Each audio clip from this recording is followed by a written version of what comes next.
Hello everyone, I'm Shobha Mathur. I'm an educational consultant and a storyteller. Today I'm here to tell you two stories. But before I start with the stories, I want to thank ECDF for inviting me here and asking me to conduct this story session with everybody. ECDF is a completely democratic set with one goal: development of children, educating them.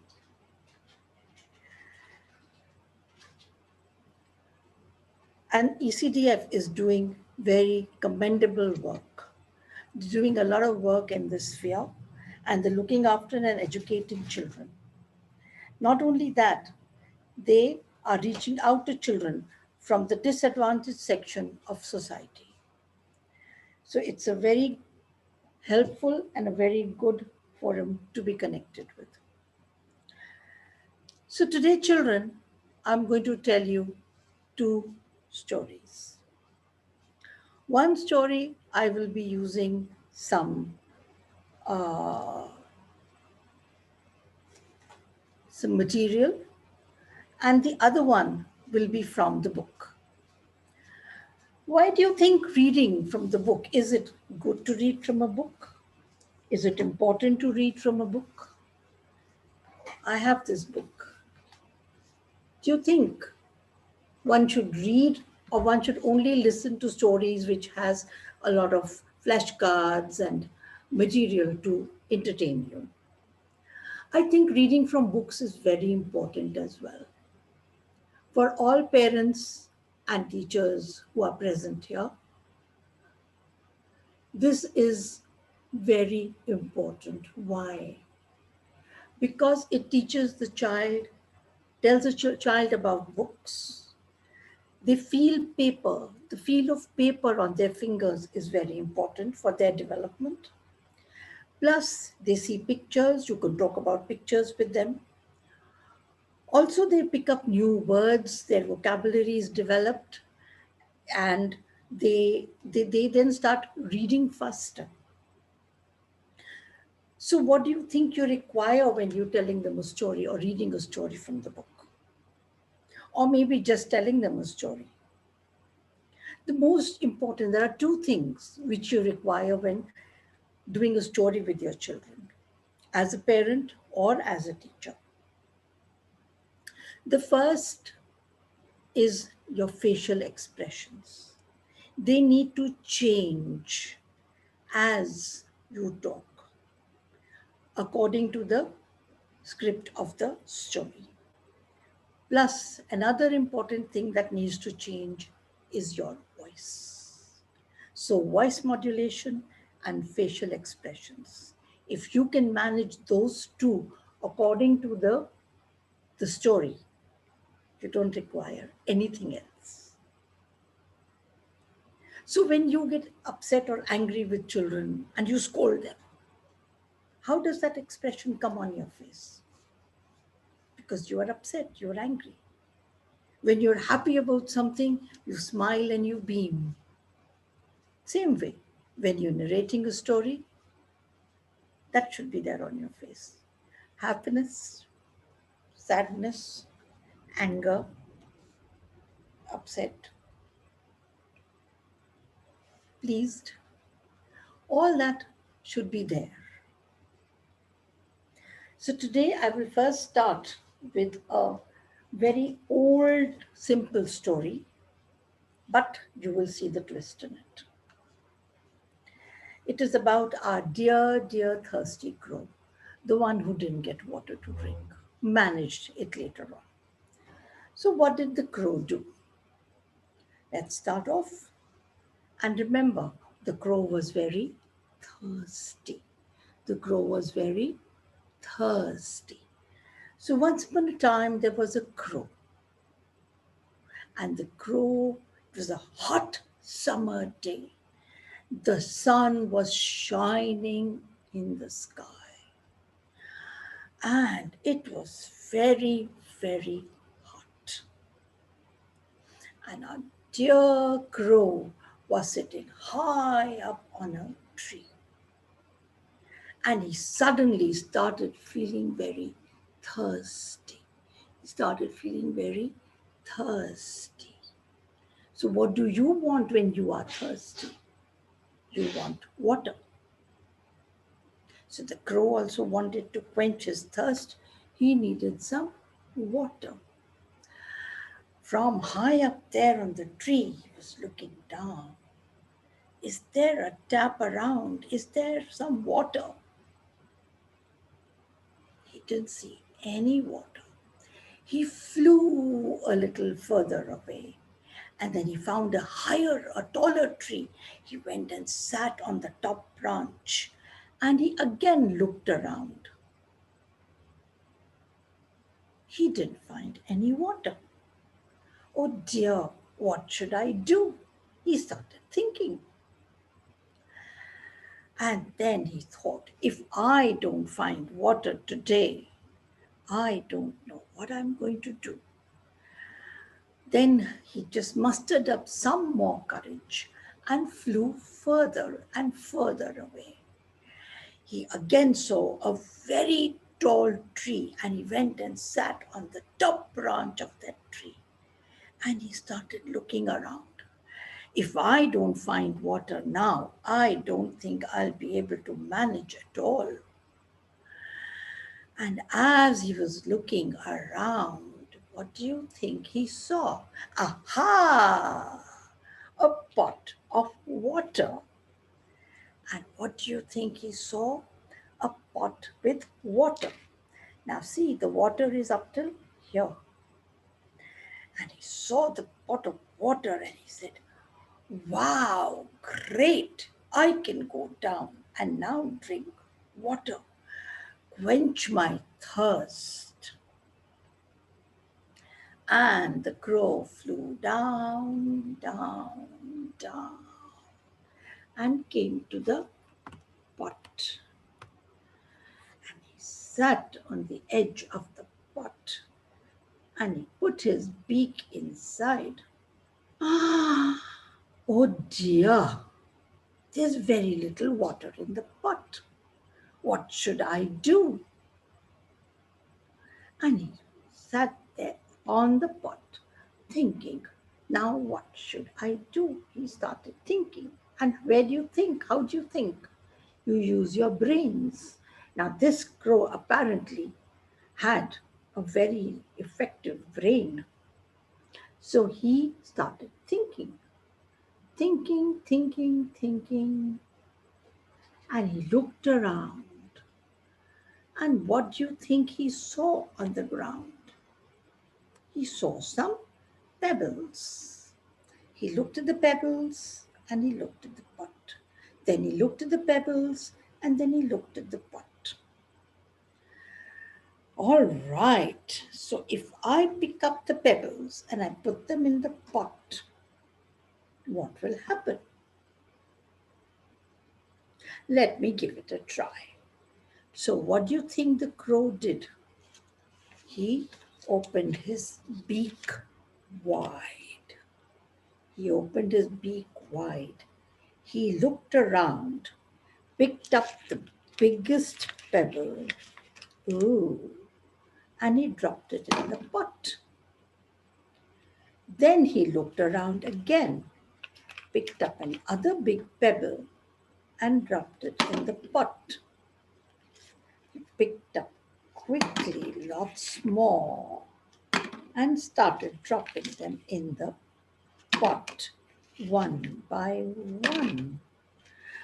Oh dear, what is happening? Then he looked at the water again. The water level seems to have come up a bit, I think. All right, I think my strategy is working. He picked up more pebbles and kept dropping them in the pot. Aha! The water is rising. Wow! This is fantastic. What a lovely idea I got. And he dropped lots and lots of pebbles in the pot. Ow. Oh dear, how many can I put in? And again he sat on the pot and looked down. I think I just need a few more. And can you all see how the water has come up? Yes, it has, hasn't it? And how many stones have gone inside? Lots of them. And then he sat at the edge of the pot and looked down. Ooh, I can now drink water. My beak is nice and wet. Lovely. And he sat and he drank and drank and drank a lot of water. Then he put in his beak again and took in a lot more water. Wow, I am now feeling so happy and relieved, and I can now fly a bit more. So he then sat there and he was thinking, how did I think of the stones? I could have even turned the bottle down. What would have happened then? All the water would have gone into the mud. Yeah, good I found these stones. And then I'm able to drink the water.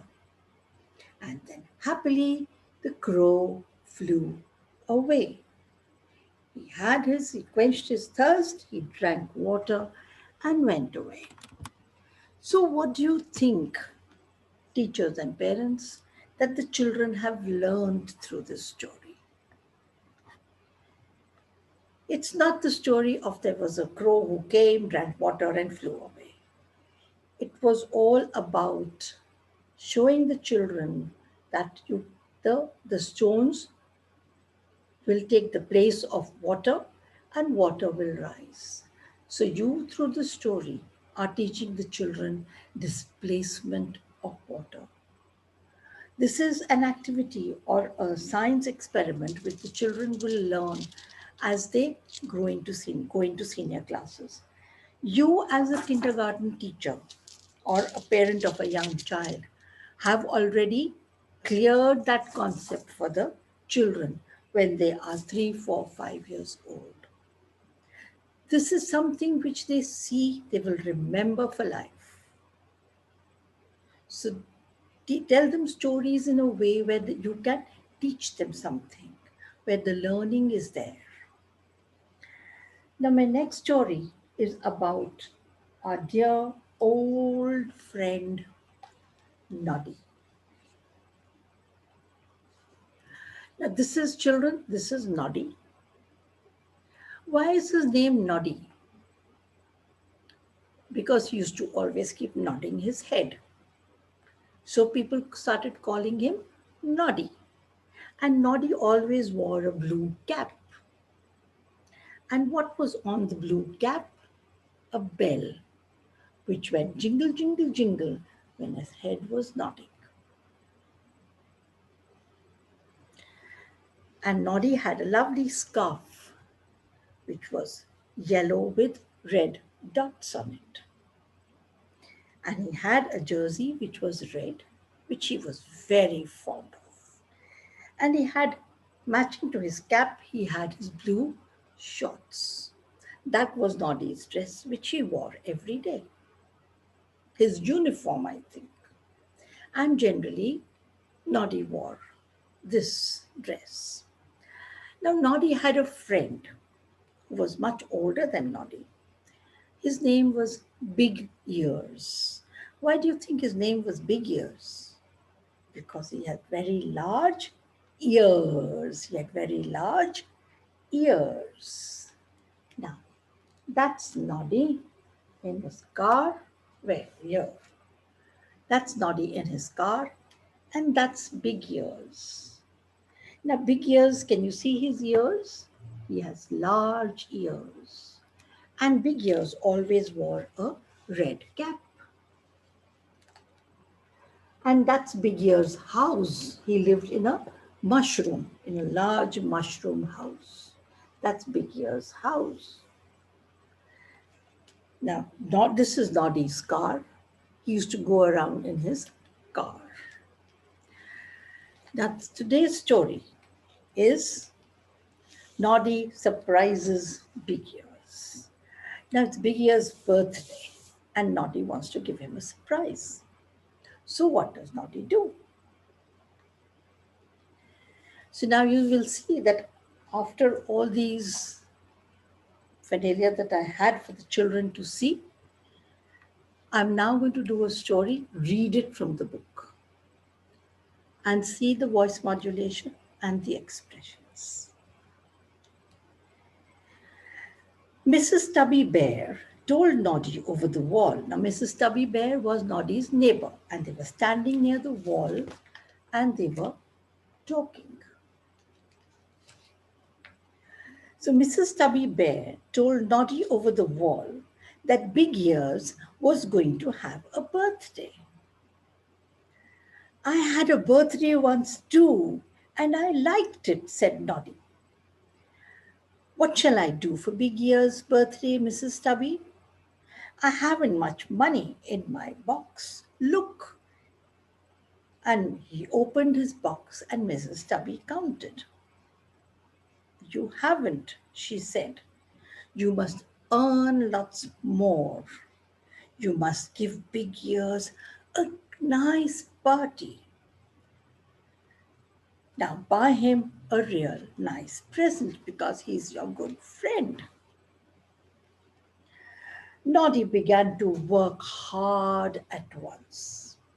He knew he wouldn't make enough money by driving his car. So he did lots and lots of other work. He went to one job at the balloon man. So there was a balloon man. Noddy went to help the balloon man. This man used to blow up hundreds of balloons in a day.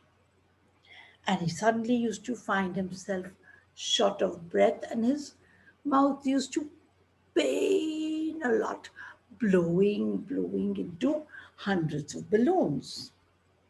So Noddy went to help. And he said, balloon man, I can blow some balloons for you. Noddy blew up dozens of big balloons and tied a bunch to a garden chair. But then what happened? There came a strong breeze. And with the breeze, the chair flew up in the air. You want to see how it flew up in the air? There, see? Can you see?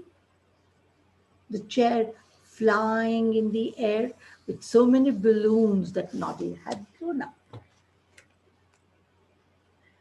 When the wind stopped, the balloons floated down with the seat into Sally Skittle's garden. Now there was a lady, Sally Skittle, and all the balloons in the chair fell in her garden. She was very surprised. From where have all these balloons in the chair come?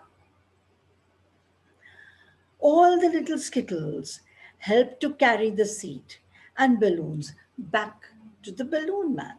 So Mrs. Skittle, Sally Skittle's family carried all the balloons and the chair to the balloon man because they knew the balloons would obviously belong to the balloon man. And how pleased they were. He gave each one a small balloon for their trouble, and they went away with their balloons, bobbing all their heads around.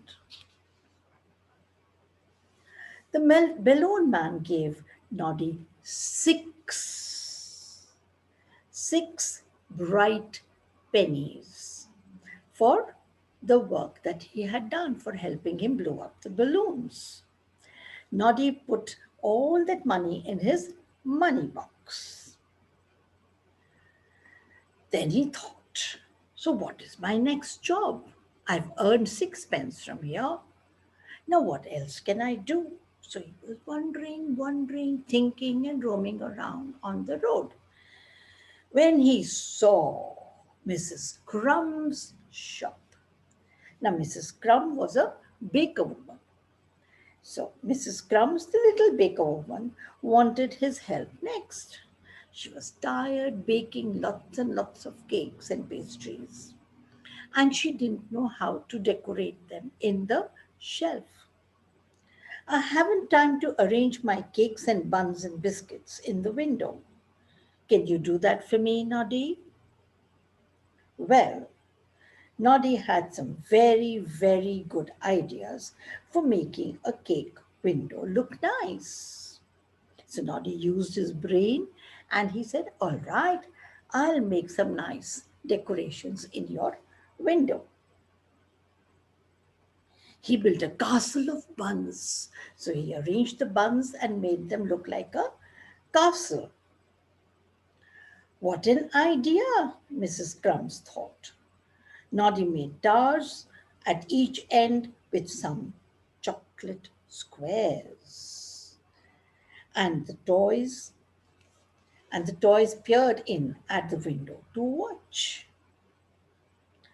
And guess what he did with the other cakes?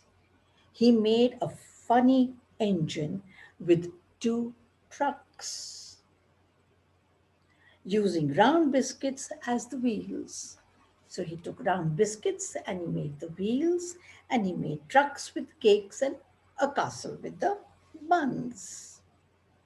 And when the people saw it, they were amazed. They were so happy to see such beautiful decoration. Soon there were so many people round the cake woman's shop that Mr. Plod, the policeman, had to come along and move them on. He said, "All right, come on, move, don't crowd here." But a lot of them went in to buy cakes, of course. They all said, "Oh, we want to go inside.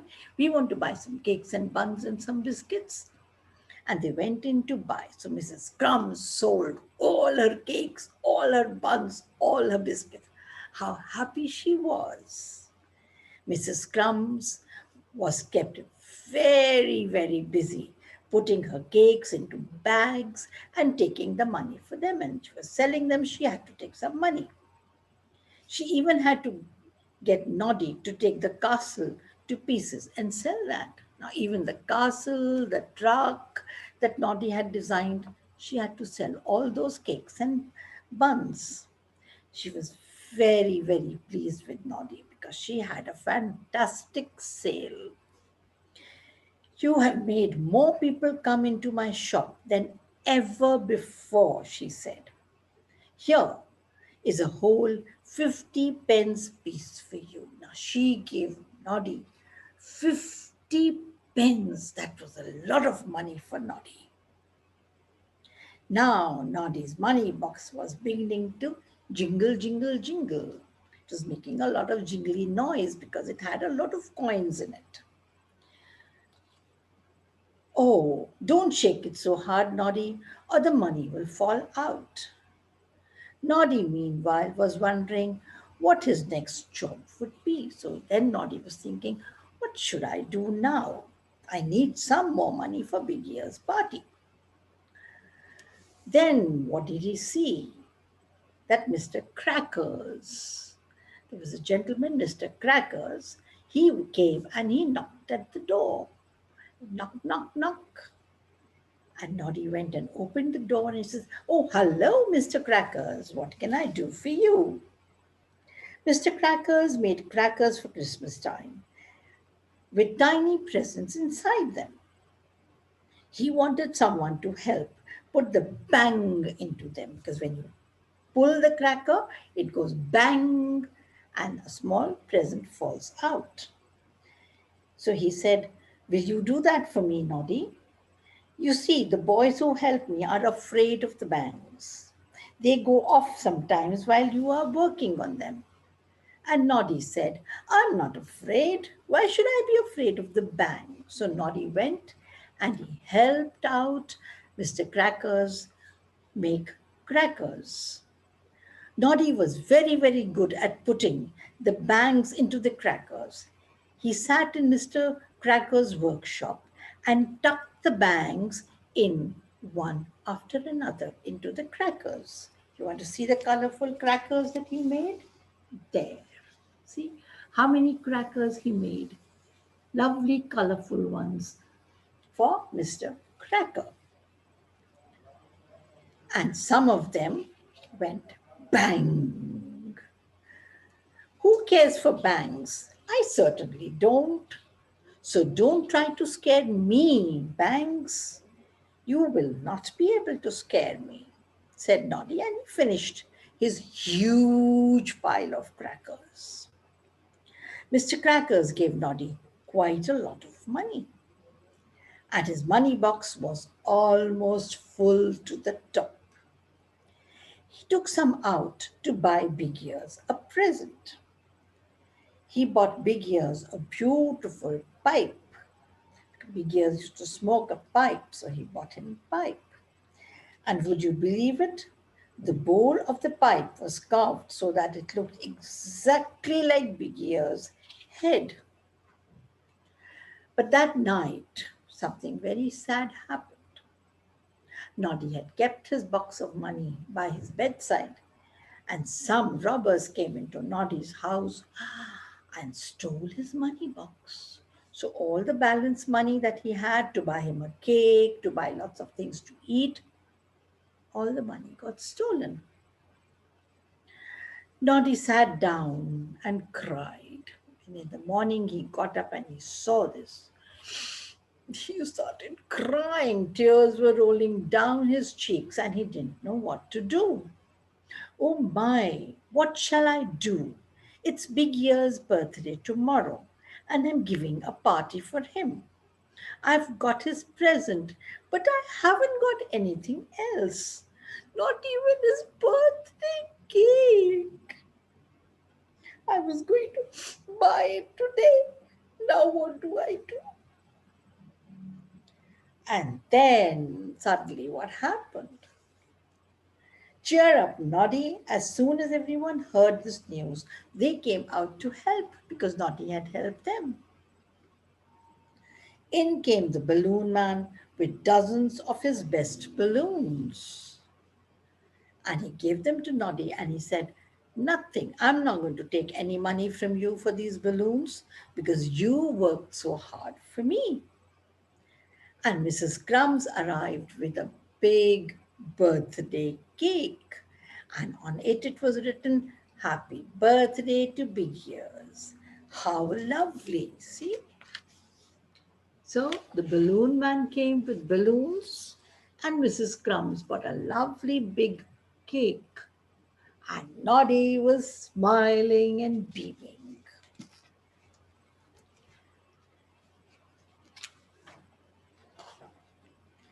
And Mrs. Tubby next door, her Noddy's neighbor, had made so many buns and sandwiches and biscuits for the party. And she made 6 big trays full of sandwiches and biscuits and buns. And guess who arrived with a pile of brightly colored crackers?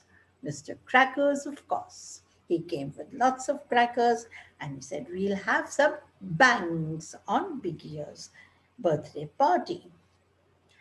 Noddy cheered up all at once. So Noddy was very, very happy. Oh, thank you, he cried.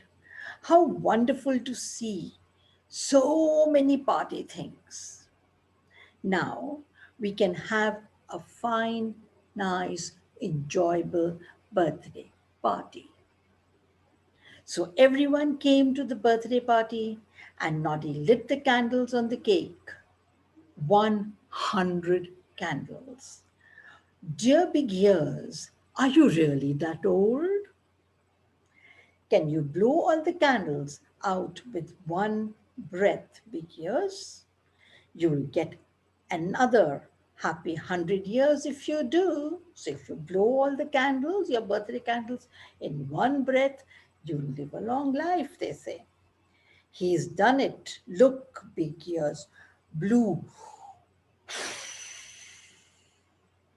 And all the 100 candles blew out.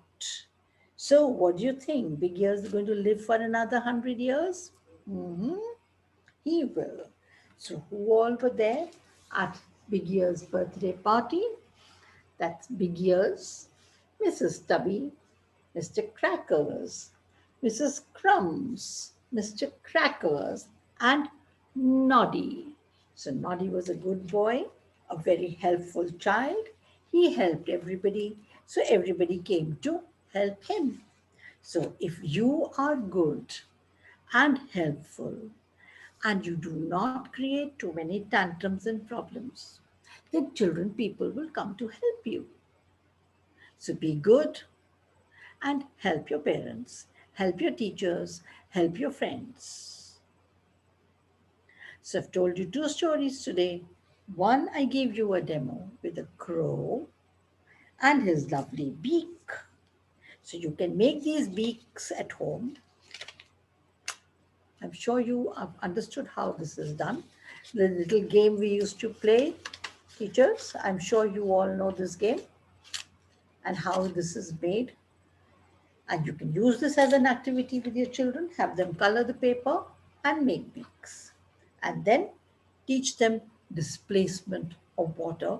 You don't have to explain displacement to them.